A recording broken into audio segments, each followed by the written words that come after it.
बहन के भैया नहीं होता है तो उनकी स्थिति मेरे जैसी है। राजा बलि बोले ये तो थोड़ी सी बात है, और जिनके बहन ही नहीं हुए तो सुनने अपनी कहानी बता दी कि हम जैसो। तो लक्ष्मी बोले ना तुम्हारी बहन और ना मेरे भाई। तो राजा बलि बोले चिंता नहीं करो, आज से तुम हमारी बहन हम तुम्हारे भैया। बोले अच्छा, बोले हाँ। तो यहाँ लक्ष्मी को अपना भाई बना लिया, और जब भाई बनाया रथ में बैठाया, सीधा रथ महल की ओर।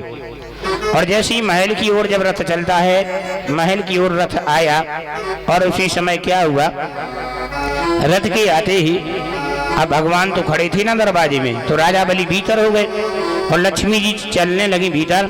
तो भगवान बोले डंडा लगा कि तुम कहाँ जा रहे? बोले हम अंदर जा रहे। बोले नहीं, चौकीदार थे कि हम आए। तो लक्ष्मी कह रही हैं तुम चौकीदार रहो चाहे कौनदार रहो, अब हमारा भी महल में हक है। बोले कहे? बोले देखने हैं हमारा पावर। बोले हाँ। बोले भैया। तो राजा बलि बोले क्या बात है? अरे देखो तुम्हारा दो कोड़ी को चौकीदार। अरे इसको पता नहीं कि मैं राजा बलि की बहन हूँ।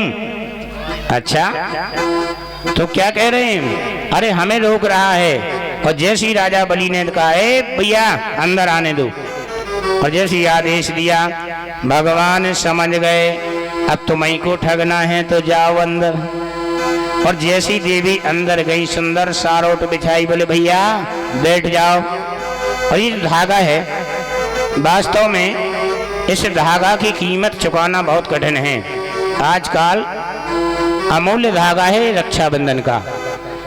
ये हाथ में जो कलाई में अपन राखी बांधते हैं, इसकी कीमत कभी किसी ने नहीं चुका पाई, ना कोई चुका पाएगा। इसका बड़ा महत्व है। और जैसी आसन लगा करके बैठाई तो बहनें भी बड़ी चतुर, बोले देखो भैया राखी तो हम बांध रहे, लेकिन राखी के पहले हमें कछु जाने हैं। अब राखी हुए भली 10 की, लेकिन भैया से 50 को तो मिली कि नहीं? तो बोले भैया हमें कुछ ना कुछ चाहिए। धन्य है जैसी राखी बांधी, कहती हैं कि भैया मेरे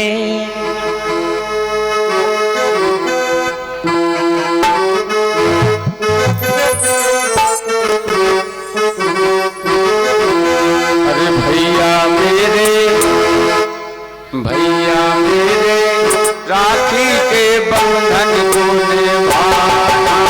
भैया मेरे राखी के बंधन को निभाना। ओ भैया मेरे राखी के बंधन को निभाना। भैया मेरे छोटी बहन को ना भुलाना।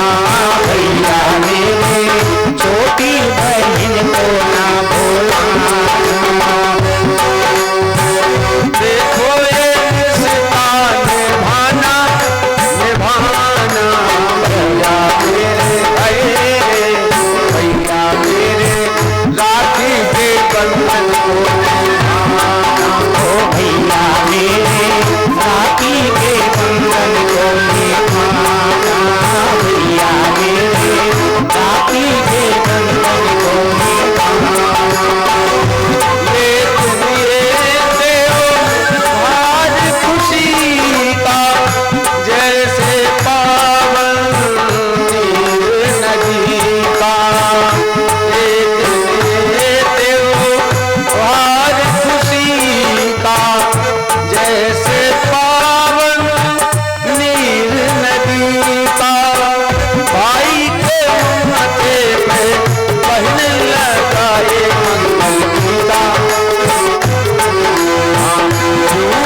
बोले वृंदावन बिहारी लाल की। आज इधर परब्रह्म परमात्मा कहते हैं ये दयालु हैं।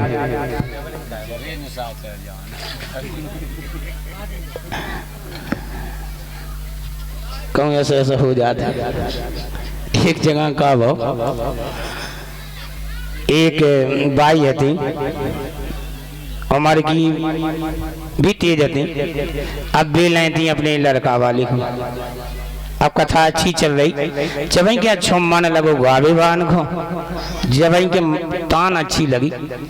अब वही समय एक गोद में लाए सो बच्चा रोम लगो।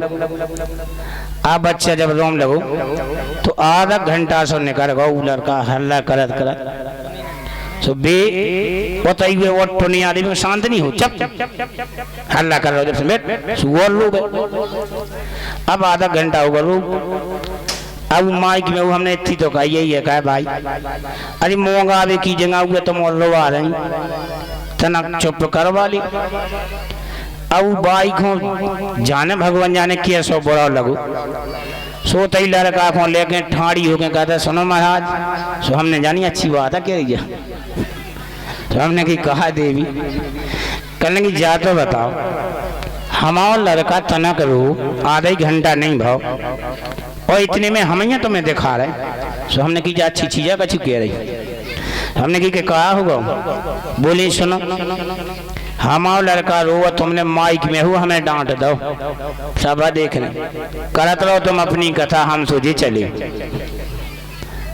हमने की कह भाई सुनो तो ना आज गए हो रही। अरे करने लगी बा माइक में हो तुमने हमें डांट दो बताओ अब नहीं हमने कभी सुन दे। जितना जो शोर हल्ला गल्ला होते हम कबो नहीं कट के बंद करो कहा पता कि ये कैसा लग जावे। हम लोग कहते वो और लो करो कह के हमारी कथा तो जितनी है सुबह हमें पढ़ना ही है। चाहे हल्ला करो चाहे सुनो चाहे बिल्कुल लो। बोलो वृंदावन बिहारी लाल की। तो आज यहाँ बहन को वरदान दिया बोले मांगो बहन का चाने। राखी बांधी जैसी लक्ष्मी जी ने कि मांगो बहन का चाने। अब जी मांग रही बोले देखो भैया हमें एक ही वरदान चाने। बोले का बोले तुम्हारे लगा हैं बहुत चौकीदार। बोले तो बोले इतने चौकीदार हैं इनमें से एक चौकीदार दे दो हमें। अब राजा बलि भूल गए कि जाने ये काम मांगने। राजा बलि जब भूल गए तो राजा बलि बोले बेन जोन चौकीदार तुम्हें अच्छो लगे वो ही ले ले। अब जाना तो इन्हें कौन मांगो जोन जी खड़े थे बगल में भगवान बोले हमें और कौन चौकीदार नहीं चाहने हमें जी ही चाहने। अरे भगवान के मांगतन राजा बलि समझ गए कि देवी तुम साधारण नहीं तुम जरूर कुछ ना कुछ माया में मोहित बनी हो। आप प्रकट हो जाइए। तो जैसे ही लक्ष्मी प्रकट भई राजा बलि हंसने लगे बस अब तो हम धन्य हैं। बोले कहे बोले देखो जीजा जी आए थे जीजा जी संपत्ति ले गए और जीजी आई सो जीजा। अब अच्छा बताओ लक्ष्मी को आए इनकी को आए लक्ष्मी बेन आए कि नहीं। अब बेन के पति इनके को भाई भगवान जीजा भाई कि नहीं। तो बोले चलो ठीक है कोई बात नहीं है। लक्ष्मी प्रसन्न हो गई और लक्ष्मी कह रही हैं कि भैया अब मांगो तुम्हें का चाहने। राजा बलि कह रहे अब हम कुछ नहीं चाहेंगे। बोले क्यों। बोले अब हम धन्य हैं। बोले धन्य कैसे। बोले हम धन्य ऐसे हैं कि जिनकी बहन लक्ष्मी और जिनके पति स्वामी परमात्मा हमें संसार को सब मिल गो कि नहीं। अब हमें क्या कमी। और वास्तव में जिनके घर में लक्ष्मी है ठीक है तो उनके घर में कोई कमी होती है क्या नहीं। अब लक्ष्मी भी तीन प्रकार की होती है ध्यान देना। एक होती हैं लक्ष्मी और दूसरी महालक्ष्मी और तीसरी आप और बताओ कौन हो? जोर से बोलो, आवाज नहीं आई। तीसरी कौन हो? वो लक्ष्मी। तो तीनों में अंतर है। लक्ष्मी जो होती हैं, लक्ष्मी ये लक्ष्मी के जैसी होती हैं, अपने परिवार के लिए, अपने परिवार में मिलने के लिए, सब कुछ करने के लिए तैयार। महालक्ष्मी जो सबको अपनी ओर आकर्षण कर दे, और कुलक्ष्मी जो घर को चौपट कर दे, घर को क्या बना दे? नरक कर दे। तो ये है कुलक्ष्मी। तो अपन को कौन बनने? लक्ष्मी। महालक्ष्मी नहीं बनो तो लक्ष्मी तो बनो, ठीक है। ऐसा नहीं कि हो तो भंसा नहीं लगे लड़ाई ही लड़ाई। तो इधर आगे राजा बलि को भगवान वरदान देते हैं और वरदान देकर के इनकी राजा बलि की इच्छा पूर्ण करते चले जाते हैं। आगे सुंदर कथा का वर्णन आता है। यहाँ अब समय को देखते हुए, क्योंकि आज भगवान कन्हैया का प्राकट उत्सव भी है, आप लोगों को भी समय काफी हो गया। अब ऐसा तो नहीं लग रहा आज को मुंह बंद हो जाता, ऐसा तो नहीं लग रहा? चलो तो ठीक है। तो अब ये सारी पछाए से घड़ी की कर रहे हैं। आइए अब सूर्य वंश में चलते हैं अपन। क्या है? सूर्य वंश में प्रवेश करते हैं और सूर्य वंश में बड़ी प्यारी सुंदर कथा आती है। कहते हैं पाराब्रह्म परमात्मा, ये कथाएं बड़ी प्यारी हैं और इनमें जितना प्रवेश किया जाए उतना अच्छा है। वंश यहाँ चंद्रवंश और सूर्यवंश। सूर्यवंश में जब तक यज्ञ नहीं हुआ, ध्यान देना, जब तक यज्ञ नहीं हुआ संतान नहीं हुई। और चंद्रवंश की विशेषता, चंद्रवंश में जब तक चंद्रवंश में लड़ाई नहीं भई तो संतान नहीं भई। तो आइए यहाँ सगर आदि जैसे राजा खट्वांग, दीर्घ बाहु, उर्वश्य, रवश्य, रघु और हरित, हर्षचंद्र, एक से एक सूर्य महा प्रतापी राजा खट्वांग, दीर्घ बाहुश्च, एक से एक राजा हुए।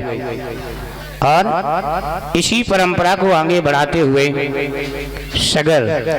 सगर की दो रानी, सगर की दो रानी, तो एक रानी के एक पुत्र और दूसरी रानी के हुए 60,000।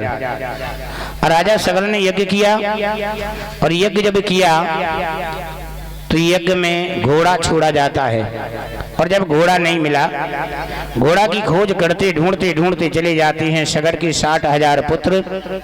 जाकर के धन्य हैं एक संत जो हजारों वर्ष से तपस्या कर रहे हैं, उनके बाजू में देखा और घोड़े को जब देखा तो 60,000 पुत्र ने, किसी ने उंगली, किसी ने जाकर के कान में उंगली। संत की निद्रा खुली और निद्रा खुलते ही 60,000 पुत्र राख हो गए, मर गए। और जब अंशमान को पता चला हमारे भाई मर गए, तो इन्हें रात दिन नींद नहीं आई। खोजते खोजते भाइयों को पता चला ये तो प्रेत बन गए। अकाल मृत्यु जो मरे वो प्रेत बन जाए।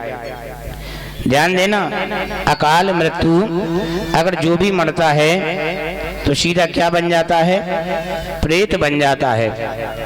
तो आज जैसे ही इनकी स्थिति बनी और स्थिति बनी तो 60,000 खोज करते करते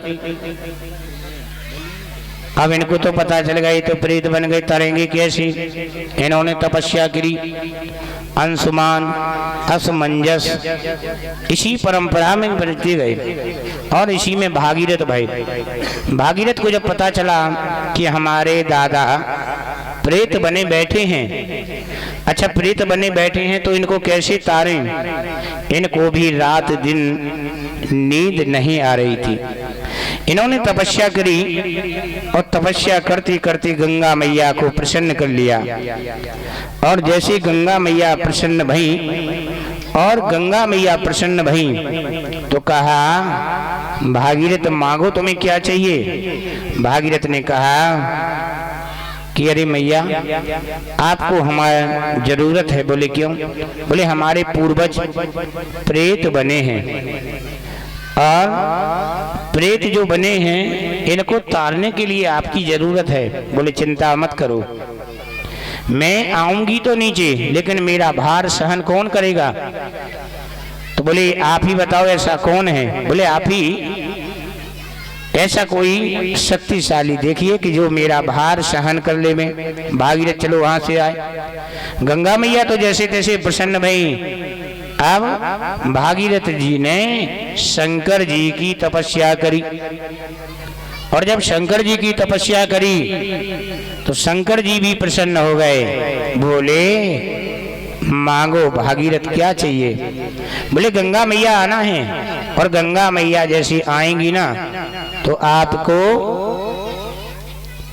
गंगा मैया का भार ग्रहण करना है। शंकर जी बोले गंगा को घमंड है। ध्यान देना, कई आदमी हैं अपने जीवन में घमंड करते हैं और घमंड कभी नहीं करना चाहिए। कहते हैं धनवंता बलवंता रूपवंता यशोनरा। किसी को धन का घमंड होता है, किसी को बल का घमंड होता है, किसी को सुंदरता का घमंड होता है। आपने देखे होंगे कई आदमी हैं, अगर शक्ति तनक सी ज्यादा भगवान ने दे दी होवे वे कहने लगत हमसे बड़ा बॉडी बिल्डर को नहीं है। और दूसरा, अगर भगवान ने अगर धन दे दिया तो कैसे हमसे बड़ा पैसे वाला नहीं है। तीसरा, सुंदरता, अगर भगवान ने जब शकल अच्छी दे दी सो कल हमसे अच्छा कौन को है। और कहूँ अच्छी बड़ी माता एक भी आ जावे तो पूरा चेहरा का बन जात। तो ध्यान देना, घमंड कभी ना पैसा का करो, ना बल का करो, ना धन का करो। घमंड कभी किसी का नहीं करना चाहिए। शंकर जी ने आदेश दे दिया, जाओ भागीरथ गंगा मैया को बुला दो। और जैसी गंगा मैया आई, भोले बाबा के जटाओं में समाई और जटाओं में जैसी गंगा आई कि भोले बाबा ने राउंड लगा दिया कि तो जटा बांध लो। और जब जटा बांधे तो गंगा मैया बालों में कितने दिन नहीं? 1 महीना? बोले नहीं। 2 महीना? बोले नहीं। बोले 6 महीना तक बारन में रास्ता नहीं ढूंढ पाई। कितने महीना? 6 महीना लो के हमें कहाँ हो करने। और जब 6 महीना हो गए और इन्हें रास्ता नहीं मिली, अब रास्ता नहीं मिलवे तो भागीरथ जी शंकर जी के सामने हाथ जोड़े, बोले प्रभु कृपा करो, 6 महीना हो गए हमें हाथ जोड़े। शंकर जी बोले क्या बात है? बोले आपके बालों में गंगा। और जैसे शंकर जी ने एक बाल को उखाड़ा और वहीं से गंगा मैया प्रकट हो गई। बोलो गंगा मैया की कि शंकर तेरे जटों से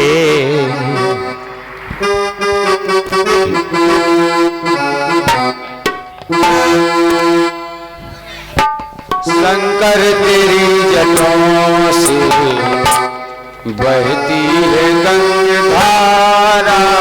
शंकर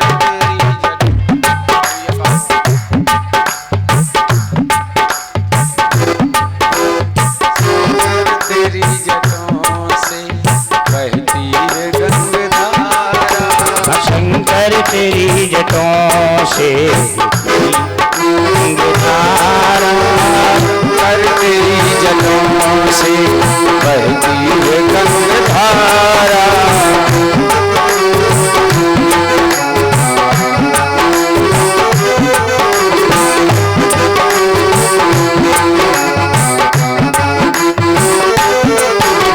धारा वही है धारा,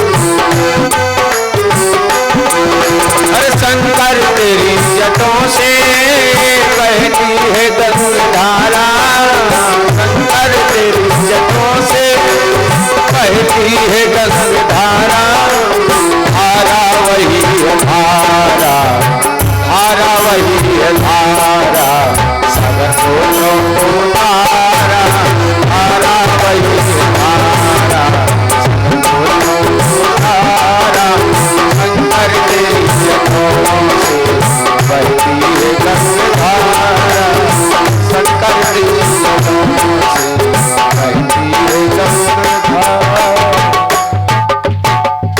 आज शंकर जी कहने लगे, गंगा मैया जब प्रकट भई बोले, भागीरथ अब मैंने तो रास्ता देखी नहीं, आप आगे आगे हो जाइए, मैं पीछे पीछे चल रही हूँ। भागीरथ जी आगे आगे चले जा रहे हैं और गंगा मैया पीछे पीछे चल रही हैं। आगे जानम ऋषि की एक झोपड़ी थी।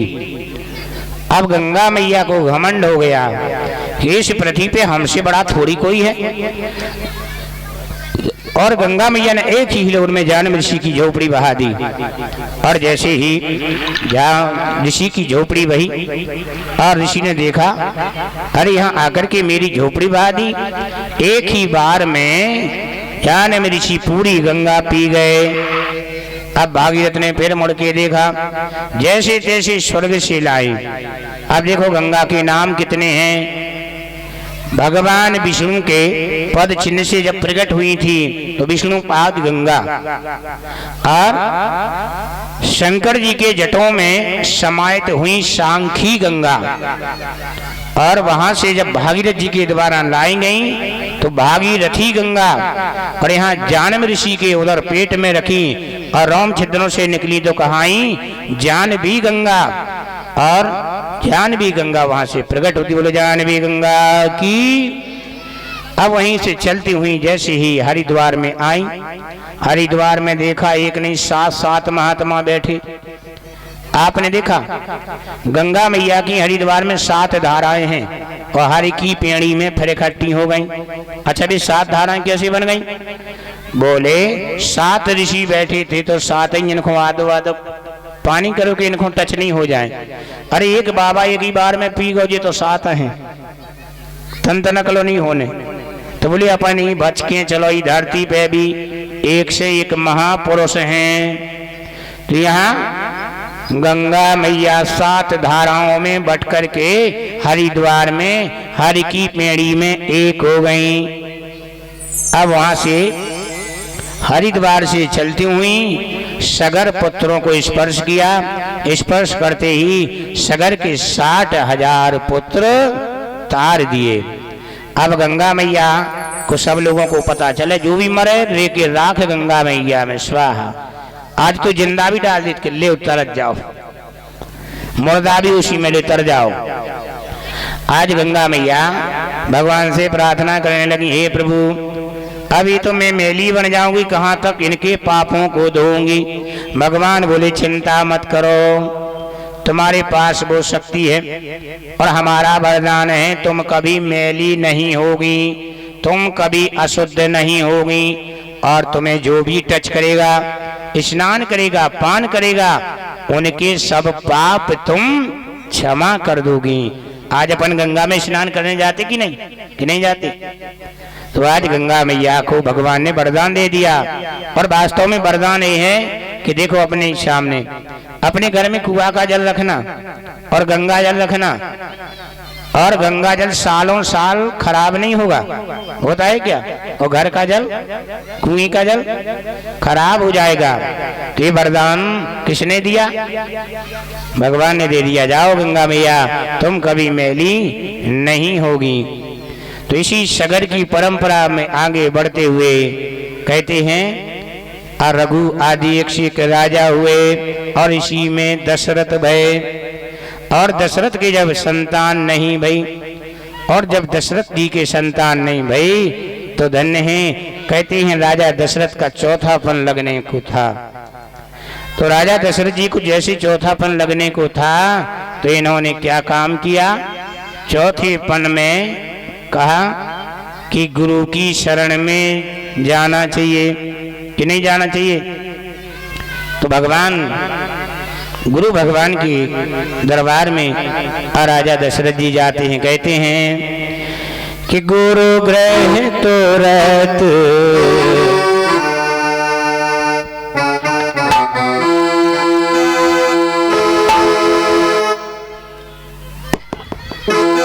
गुरु ग्रह तो रहत गयो मही पार